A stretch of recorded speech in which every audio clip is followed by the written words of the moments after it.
तेल इतना पावरफुल है ना यार, बहुत जबरदस्त तरीके से सूजन को, इन्फ्लेमेशन को कम करने का काम करता है। तिल का तेल है, it contains omega 3 fatty acids, antioxidants भर भर के होते हैं। बात समझ आ गई? एंटीऑक्सीडेंट्स भर भर के होने का मतलब ऑक्सीडेटिव स्ट्रेस को कम करेगा। ऑक्सीडेटिव स्ट्रेस कम होगा तो फ्री रेडिकल्स रेगुलेट होंगे। फ्री रेडिकल्स आपके शरीर के लिए बहुत ज्यादा खतरनाक हैं। इनको रेगुलेट करता है ये। प्रोस्टेट कैंसर से आपकी रक्षा होगी। जिंक। और जिंक क्या है? प्रोस्टेट की, कमेंट कीजिए, प्रोस्टेट की खुराक। आप वीडियो देखते रहे ध्यान से, आपको पता नहीं आज तक समझने लगी। जैसे हम खाना खाते हैं, वो हमारी खुराक है इंसानों की, इसलिए प्रोस्टेट भी खाना खाता है, उसकी भी खुराक है क्या? जिन भी खाद्य पदार्थों में जिंक ज्यादा होगा उसकी खुराक है। जिंक है जो प्रोस्टेट की सूजन को बहुत जल्दी तेजी से कम कर सकता है। साथ में जो आपको पेशाब आ रहा है बार बार, 4 बार, 10 बार, 20 बार, 50 बार, 100 बार भी अगर आ रहा है, प्रोस्टेट के मरीज घर में सब्जी को तड़का लगाने के लिए तेल कौन सा इस्तेमाल करते हैं? हरे कृष्णा सभी को। और सब्जी को जब तड़का लगाते हैं तो कौन सा तेल इस्तेमाल करते हैं? आप परांठे बनाने के लिए जो आप तेल इस्तेमाल करते हैं कौन सा करते हैं? कमेंट बॉक्स में जाके मुझे कमेंट कीजिएगा। और आपको शायद पता नहीं होगा, सिर्फ 3 तेल प्रोस्टेट के मरीज इस्तेमाल अगर करना शुरू कर देंगे तो उनके शरीर में जो बदलाव होना शुरू होंगे ना, उनको देख के आप हैरान हो जाएंगे। आज तक आपको किसी ने बताया नहीं होगा कि हाँ, प्रोस्टेट की बीमारी में कुछ एक इसेंशियल ऑयल्स है जो आपकी जिंदगी बदल सकते हैं। पूरी बीपीएच की जर्नी आपकी चेंज हो सकती है इससे। समझ गए ना बात को? जब 60 साल की ऊपर उम्र होती है ना, या 65+ उम्र होती है ना पुरुष वाहिनियों की, तो प्रोस्टेट का भार बहुत तेजी से बढ़ना शुरू हो जाता है, बहुत तेजी से। आप देखो, मेरी जो लैंग्वेज है वो हिमाचली है, मैं हिमाचल प्रदेश का रहने वाला हूं, तो मेरी भाषा में आपको हिमाचली लैंग्वेज का टच जरूर दिखता होगा। हम शुद्ध हिंदी नहीं बोलने को बोल सकते हैं, लेकिन बोलते हैं कि एक जो अपनी लैंग्वेज होती है ना, एक मातृभाषा होती है अपने प्रदेश की अलग जगह, वो टच आपको देखने को जरूर मिलता होगा मेरी बोलने के स्टाइल में। समझ आ गई ना बात? तो हिमाचल का हूँ, थोड़ा सा हिमाचली टच आपको जरूर आता होगा। कोई बात नहीं, आप इंजॉय कीजिए हिमाचली लैंग्वेज को थोड़ा थोड़ा। अच्छा, बात ये थी कि 3 तेल कौन से हैं। देखिए, जब 65 साल की ऊपर उम्र जाएगी तो मैंने कहा प्रोस्टेट का भार एकदम से बढ़ना शुरू हो जाता है। अचानक से 50 हो गया, 60 हो गया, धीरे धीरे 100 ग्राम हो गया। वो पेशाब इतना है कि आप रात को सो ही नहीं पाते हैं, फिर बहुत तंग हो जाते हैं आप लोग। फिर पूरा दिन चिड़चिड़ापन, कब्ज होगी, अगर रात को नहीं सो पाएंगे आप लोग, पेट में कब्ज होगी, पूरा पाचन तंत्र आपका धीरे धीरे गड़बड़ खराब होना शुरू हो जाता है। तो इसलिए प्रोस्टेट को अंडर कंट्रोल रखो, ठीक है? और जब प्रोस्टेट का भार बढ़ जाता है ना, अच्छा नॉर्मल होता है 20-25 ग्राम, तो आपको पता है 20-25 ग्राम नॉर्मल भार है। जब इसके ऊपर जाना शुरू होगा तो पेशाब आता है बहुत ज्यादा, मतलब सूजन होते पे आपके प्रोस्टेट पौरुष ग्रंथि में। तो एक सबसे बड़ा लक्षण यही है कि पेशाब आएगा बार बार। अगर रात को आपको 1-2 बार पेशाब आता है तो 10 बार, 20 बार, हो सकता है 100-100 बार भी आना शुरू हो जाए। कोई ऐसी हैरानी वाली बात नहीं होनी चाहिए आप लोगों के लिए। आपकी गलतियों की वजह से प्रोस्टेट होता है। प्रोस्टेट कोई इन्फेक्शन वायरस की वजह से नहीं होता है। समझा गई ना बात? एक हार्मोन होता है डाईहाइड्रोटेस्टोस्टेरोन, उसका लेवल जब बढ़ता है ना उम्र बढ़ने के साथ, 65 साल के बाद, तो चांस बढ़ जाता है कि आपको भैया प्रोस्टेट से संबंधित रोग हो सकता है। और दूसरा, आपका खराब खान पान है, ठीक है? योगा नहीं करना, प्राणायाम, कोई योगासन नहीं करना, फिजिकल एक्टिविटी नहीं करना, खाने पीने का आपको पता नहीं है, आप सब चीज़ें मैदे से बनी चीज़ें खा रहे हैं, कैफीन से भरपूर आप लोग फूड आइटम्स खा रहे हैं, चाय पी रहे हैं, कॉफ़ी पी रहे हैं दिन में बहुत ज़्यादा मात्रा में, तो सारी बहुत ज़्यादा कंट्रीब्यूट करते हैं। और कोई इसका मेजर रीज़न नहीं, एग्जैक्ट कॉज नहीं कोई होता है कि यही है, 2 मेन रिस्पॉन्सिबल फैक्टर यही होते हैं। अब आप सोचें कि अगर कोई रिस्पॉन्सिबल फैक्टर है नहीं, सॉरी है नहीं, 2 रिस्पॉन्सिबल फैक्टर है, वो मैंने आप लोगों को बता दिए। अब आपको उन 3 तेलों के बारे में सुनना है बहुत बारीकी से। और आप विश्वास करिए पुरुष भाइयों के, जब आप तीनों तेलों को इस्तेमाल करना शुरू कर देंगे ना, बदल बदल कर हफ्ते में, आप हैरान होंगे। अच्छा, आप डायरी लीजिए और डायरी पे इन ऑयल्स को लिखना शुरू कर दीजिए, कौन से ऑयल्स आप लोगों ने यूज करने हैं। चाहे आप कोई भी तेल आज तक आप लोगों ने इस्तेमाल किया, वो ऑयल यूज़ करना बंद कर दीजिए। प्रोस्टेट की बीमारी अगर आप पुरुष भाइयों का हैं और अगर उम्र 60 साल से ऊपर हो चुकी है, 50 साल से ऊपर, तो तुरंत उस तेल को यूज़ करना बंद कर दीजिए। जो मैं तीन ऑयल्स बताऊंगा वो आप लोग इस्तेमाल करना है। Number 1 oil, that is coconut oil. जी हाँ, नारियल का तेल आप लोगों ने, स्पेशली कौन सा, virgin coconut oil, virgin quality का। ये जो नारियल का तेल है ना यार, आपको शायद किसी ने बताया नहीं होगा या आपको पता नहीं होगा। आपकी जानकारी के लिए बता दूं कि नारियल के तेल में इतने ज़्यादा इन्फ्लामेशंस को कम करने वाले गुण होते हैं ना, मतलब coconut oil act as a natural anti inflammatory. ये आपकी सूजन को, जो प्रोस्टेट ग्लैंड के अंदर आ चुके हैं, जिस वजह से भार बढ़ रहा है और आपको पेशाब बहुत ज़्यादा बार आ रहा है, 100 बार, उस सूजन को कम करने का काम करता है नारियल का तेल। समझा गया बात आप लोगों को, क्यों मैंने बोल रहा हूँ कि नारियल का तेल इस्तेमाल करना है? इसी गुण की वजह से। सबसे टॉप क्लास एक ऑयल है ये कोकोनट ऑयल।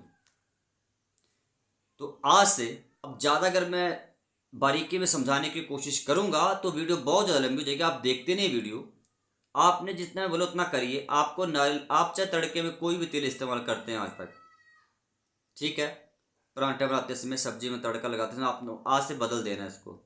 हफ्ते में एक दिन नारियल के तेल से तड़का लगाना है, सिंपल। चाहे पराठा बनाओ, चाहे पापड़ तल लो, चाहे आप सब्जी बनाओ, चाहे दाल में तड़का लगाओ, चाहे पुलाव बनाओ। समझा गया ना बात? आपने नारियल का तेल इस्तेमाल करना है। बात समझ आ गई? मैंने आपको बता दिया, ये सूजन को कम करेगा मेरे भाई। ये बात आप बारीकी से समझने की कोशिश कीजिए, डायरी पे लिख लीजिए। स्पेशली कौन सा? Virgin coconut oil, virgin quality का। समझा गई बात? कोई परेशानी, कन्फ्यूजन है, कमेंट कीजिएगा। और जो ये वर्जिन कोकोनट ऑयल है, इसका, इस प्रोडक्ट को मैं टैग भी किया हूँ वीडियो में, आप चेक वहाँ पे चेक कर लीजिएगा, ठीक है? समझा गई बात? दूसरा oil, that is सेसम oil, seismic oil. जो तिल का तेल आप नज़रअंदाज करते हैं, बोलते हैं तिल का तेल से कुछ नहीं होता यार, कोई बोलता है गर्म होता है, जिससे गर्मी हो जाती है। बातों को समझिए। तिल का तेल इतना पावरफुल है ना यार, बहुत ज़बरदस्त तरीके से सूजन को, इन्फ्लेमेशन को कम करने का काम करता है तिल का तेल। आप विश्वास करिए, करके देख लो एक बार, ये थोड़ा सा बदलाव कर लो, बस आपको असर दिखना शुरू हो जाएगा।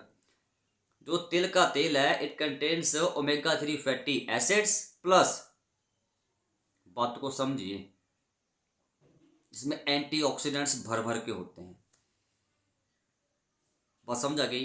एंटीऑक्सीडेंट्स भर भर के होने का मतलब, जो तिल का तेल है ये ऑक्सीडेटिव स्ट्रेस को कम करेगा। ऑक्सीडेटिव स्ट्रेस कम होगा तो फ्री रेडिकल्स रेगुलेट होंगे। फ्री रेडिकल्स, ये फ्री रेडिकल्स आपके शरीर के लिए बहुत ज़्यादा खतरनाक हैं, मेरी बात को समझ लीजिए ध्यान से। इनको रेगुलेट करता है ये कौन? तिल का तेल। और जब ये रेगुलेट होंगे, बात समझ आ गई, जब ऑक्सीडेटिव स्ट्रेस कम होने से फ्री रेडिकल्स रेगुलेट होंगे तो प्रोस्टेट कैंसर से आपकी रक्षा होगी। तो आप समझ आ गए कि तिल का तेल मतलब हल्के में लेने की बात नहीं है। इवन प्रोस्टेट कैंसर से आपकी रक्षा कर सकता है तिल का तेल। जो पीएसए का लेवल बढ़ना शुरू होता है ना, जब प्रोस्टेट कैंसर डिटेक्ट होता है, वो लेवल को बढ़ने से रोकता है तिल का तेल।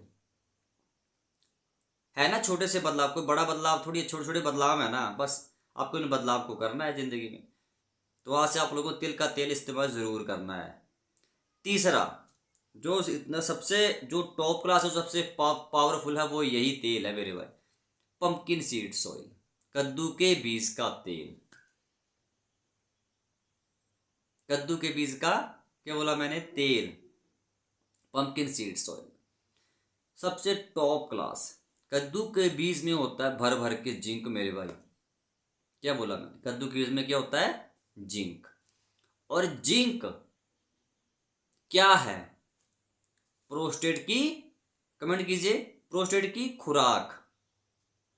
आप वीडियो देखते रहे ध्यान से, आपको पता नहीं आज तक समझने लगी। जैसे हम खाना खाते हैं, वो हमारी खुराक है इंसानों की, इसलिए प्रोस्टेट भी खाना खाता है, उसकी भी खुराक है क्या? जिन भी खाद्य पदार्थों में जिंक ज़्यादा होगा उसकी खुराक है प्रोस्टेट को जिंक चाहिए, उतना भी तंदुरुस्त रहेगा 100-200 साल तक, जब तक आप लोग जिएंगे।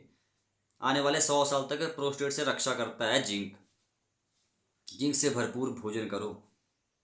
और zinc plays a crucial role in managing benign prostatic hyperplasia. जी हाँ, कद्दू के बीज का तेल जिसमें होता है जिंक, और यही जिंक है जो प्रोस्टेट की सूजन को बहुत जल्दी तेजी से कम कर सकता है। साथ में जो आपको पेशाब आ रहा है बार बार, 4 बार, 10 बार, 20 बार, 50 बार, 100 बार भी अगर आ रहा है, तो उस चीज को कंट्रोल कर सकता है कद्दू के बीज का तेल। आई होप आपको समझ आ रहा है मेरे ख्याल से। इसके अलावा कद्दू में एक और कंपाउंड होता है दैट इज कॉल्ड फाइटोस्टेरॉल। ठीक है, देखिए कद्दू के बीज का आप ओवरऑल अगर तेल का ही मतलब समझे सिंपल, तो सबसे एक नंबर 1 होम रेमेडी मान लो आप लोग। सबसे बढ़िया घरेलू उपाय है ये। कद्दू के बीज का तेल इस्तेमाल करो, तड़का लगाओ, चाहे परांठे बनाओ, चाहे पापड़ तलो, लेकिन पापड़ और परांठे खाने नहीं है। चलो एग्जाम्पल दे रहा हूँ कि अगर कभी कभी खाने भी चाहते हैं कोई बात नहीं, तो आपने सिर्फ ये तेल इस्तेमाल करना है, कद्दू के बीज का तेल। सबसे टॉप क्लास ऑयल है ये to manage benign prostatic hyperplasia. इसके अलावा तेल और भी हैं। और एक बात और बता दूं, ये जो कद्दू के बीज का तेल है ना, ये डाईहाइड्रोटेस्टोस्टेरोन के लेवल को बढ़ने नहीं देता है। समझ गए ना बात को, ये नहीं इंक्रीज होने देता। समझा कि बात क्या बोला मैंने, ये बढ़ने नहीं देता है। बस इसी हार्मोन को जब लेवल नॉर्मल आ जाएगा तो आपका प्रोस्टेट की सूजन धीरे धीरे कम होना शुरू हो जाएगी। और चौथा, last but not the least oil कौन सा है, दैट इज सनफ्लावर ऑयल, सूरजमुखी के बीज का तेल। क्यों? ये सूरजमुखी के जो बीज उसमें विटामिन ई होता है। विटामिन ई एक बहुत ज्यादा तगड़ा नेचुरल एंटीऑक्सीडेंट है। और शायद आपको अब समझाने की जरूरत नहीं पड़ रही होगी कि एंटीऑक्सीडेंट क्या होता है। जो प्रोस्टेट कैंसर से आपकी रक्षा करता है फ्री रेडिकल्स को रेगुलेट करके। फ्री रेडिकल्स रेगुलेट कैसे होते हैं? ऑक्सीडेटिव स्ट्रेस जब कम होता है। समझा गई बात है? तो सूरजमुखी के बीज का तेल आपने इस्तेमाल करना, और ये आपके डीएचटी के लेवल को भी रेगुलेट करता है। डाईहाइड्रोटेस्टोस्टेरोन जो हार्मोन उसके लेवल को भी रेगुलेट करता है, बैलेंस बना के रखता है। बढ़ने दे जो फ्लक्चुएट हो रहा है ना, ऊपर नीचे जा रहा है, उसको बैलेंस बना के रखता है ये सूरजमुखी का तेल। तो ये जो 4 तेल मैंने आप लोगों को बताए, इवन और भी इसेंशियल ऑयल्स हैं, काफ़ी हैं, लेकिन जो ये 4 हैं जो सबसे टॉप क्लास है वो मैंने बताया। और इन चारों में से भी जो एक सबसे पावरफुल है that is pumpkin seeds oil. मैं फिर रिपीट कर दी ये बात, कद्दू के बीज का तेल जो सबसे टॉप क्लास है, सबसे टॉप क्लास। इसका इस्तेमाल जो पुरुष भाई करेगा, उसकी मैं फिर रिपीट करूँ, स्टार्टिंग में बोलती वीडियो में एक बात, अब दोबारा रिपीट करूँ, उसकी पूरी बेनाइन प्रोस्टेटिक हाइपरप्लेशिया बीपीएच की जर्नी चेंज हो सकती है इससे। वो याद रखेगा किसी बंदे ने मुझे बताया था कि कद्दू के बीज का तेल इस्तेमाल करो। अगर आपको तेल अच्छा नहीं लग रहा है तो आपको नहीं अवेलेबल हो रहा है कहीं पर भी, ठीक है, बात समझ आ गई, तो आप लोग कद्दू के बीज का वैसे दिन में 10 से 15 ग्राम खा लो, या इसकी चाय बना कर पी लो कद्दू के बीज की, बस आपका काम हो जाएगा। बाकी और भी कोई घबराने की जरूरत नहीं, सबसे बेस्ट मैंने ऑप्शन दे दिए। ये छोटी सी अगर डाइटरी एडजस्टमेंट कर लेंगे ना आप लोग, जो तेल अभी तक इस्तेमाल किया वो किया, अब उसे पर ये इन में से चारों में से कोई भी एक तेल इस्तेमाल करो, आपकी ज़िंदगी बदल जाएगी मेरे भाई। आपको डर डर कर जीना पड़ेगा, बात समझ जाइए। और योगासन कर रहे हैं कि कितने लोग योगासन कर रहे हैं वाला, कमेंट कीजिए कौन कौन से योगासन कर रहे हैं, कितनी कितनी देर कर रहे हैं। और तेल मैंने एक क्वेश्चन वीडियो के स्टार्टिंग में आज पूछा है और अभी दोबारा पूछ रहा हूँ कि आप जिनको भी प्रोस्टेट हो तेल कौन से इस्तेमाल करते हैं, तड़का लगाते हैं, इसमें कमेंट बॉक्स में आके कमेंट जरूर कीजिएगा। बाकी अगर वीडियो मेरी अच्छी लगी है तो अपने इस भाई और बेटे की वीडियो को लाइक शेयर कीजिए, चैनल को सब्सक्राइब आप नहीं करते, आप क्या बोलो, आपकी मर्जी है। मिलता हूँ कल की वीडियो में, तब तक के लिए हरे कृष्ण।